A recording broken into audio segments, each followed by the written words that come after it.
What's going on, YouTube?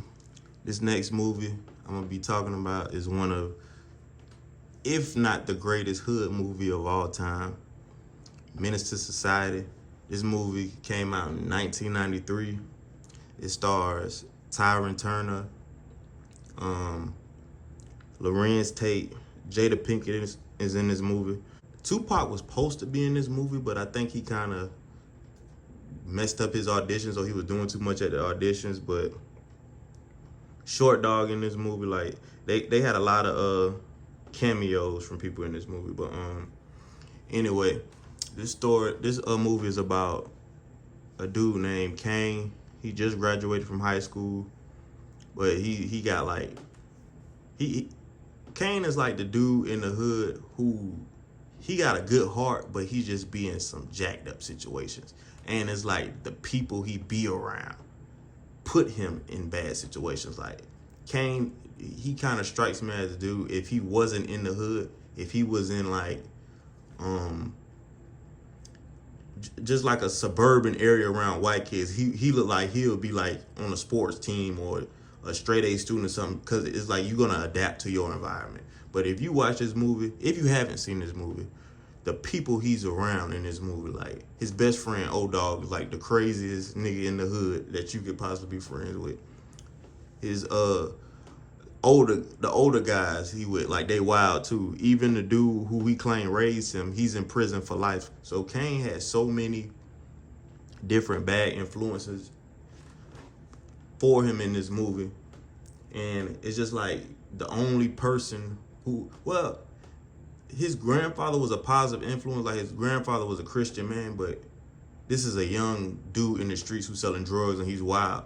An old man really can't get through to him how, if a younger person pulled him to the side and talked to him. It's just like, it's not gonna go through his head. Like, Kane is the type of person, he had to keep bumping his head until something happened. But he had another positive influence. Is this dude on there named Sharif. He's a Muslim. He was a positive influence for Kane and his father. But it's just like Kane was still, he was still in the streets. Like, his mama died when he was young. His dad, and another thing, his daddy was a G too. So like, it's like he had the whole deck stacked against him.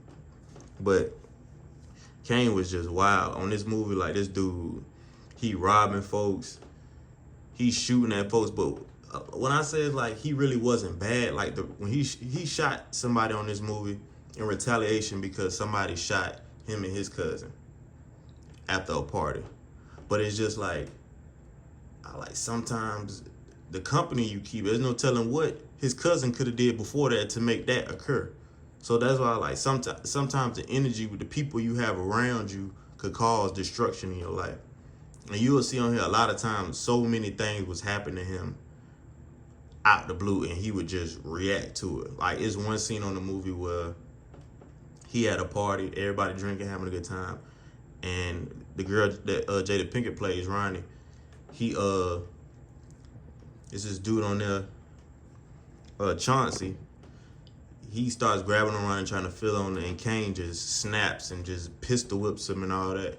Like, I'm not saying you can't have emotion and you can't feel a certain type of way, but he should have handled that better. Now you done pistol whipped him and you got an enemy, and this is somebody who's in your circle.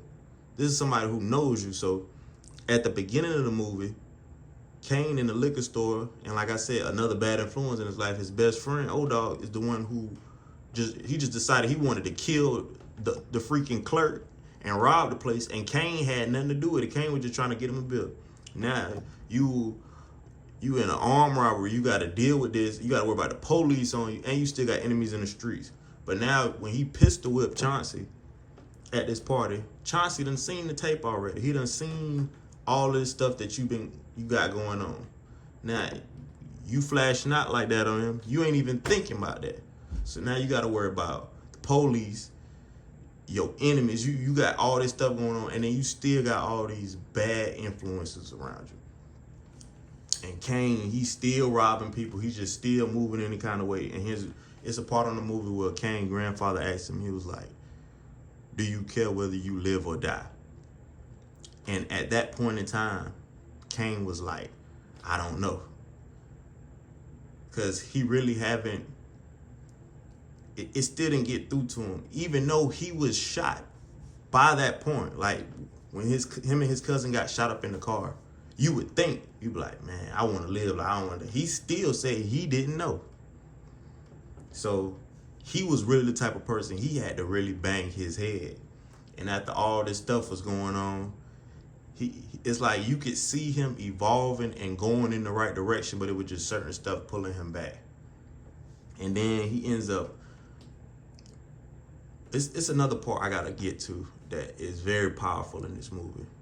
When Kane was a kid at this party, they was drinking and having a good time doing what they do. But the dude I said who was in prison for life, he gave Kane a drink, a liquor, and he's a little boy. And then he's showing Kane how to hold a gun. Now, fast forward to when Kane's older, Ronnie's son, who is Jada Pinkett, Ronnie's son, he trying to get a drink of beer.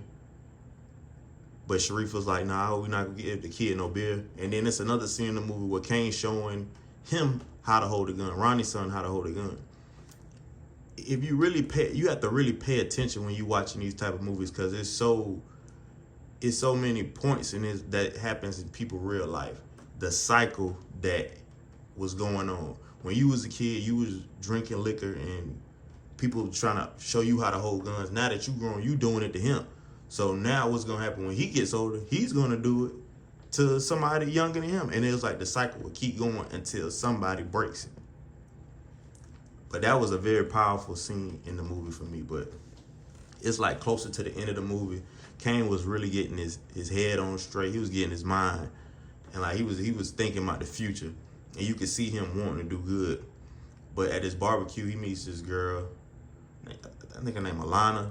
He ends up getting with her, doing what he do, and she ends up saying she's pregnant. But Kane, he didn't want nothing to do with her, basically. And he was thinking it wasn't his anyway.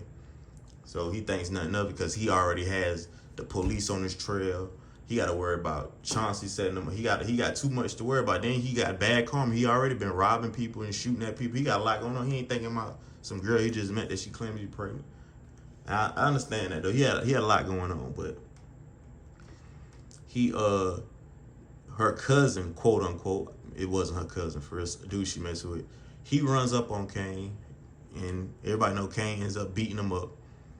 Now Kane gets put out of his grandparents' house for doing all that. So now Ronnie want Kane to go to Atlanta with him. So he just got a lot of mess going on, and she just trying to really save him from the streets.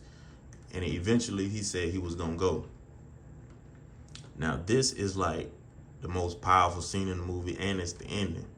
When they packing up leaving, and you see him almost there, almost at the end, almost at the tunnel of just starting a new life.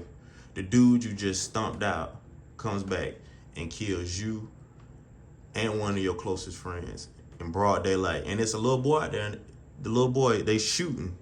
And I guarantee you stuff like this goes on in the hood all the time that doesn't get talked about.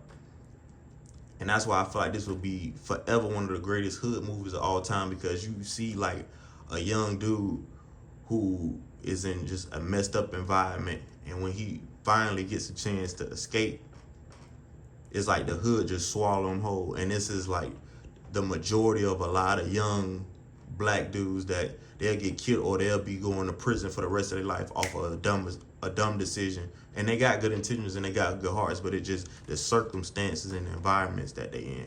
But this was a very, very powerful movie. I know the directors were the Hughes brothers. That's the name. The Hughes brothers. They directed this movie. But like I said, Tupac was supposed to play Sharif, but he kind of messed it up. I just think this movie probably would have been a little bit better if Tupac was in it, but he just wasn't feeling the character. But with or without him, it was still a classic movie. And Tyrin Turner, to me, does not get talked about enough as a great actor. And Larenz Tate, he's another one. Like that combo they put together in this movie was just magic. But yeah, Menace to Society, one of the greatest hood films of all time. I'm gone.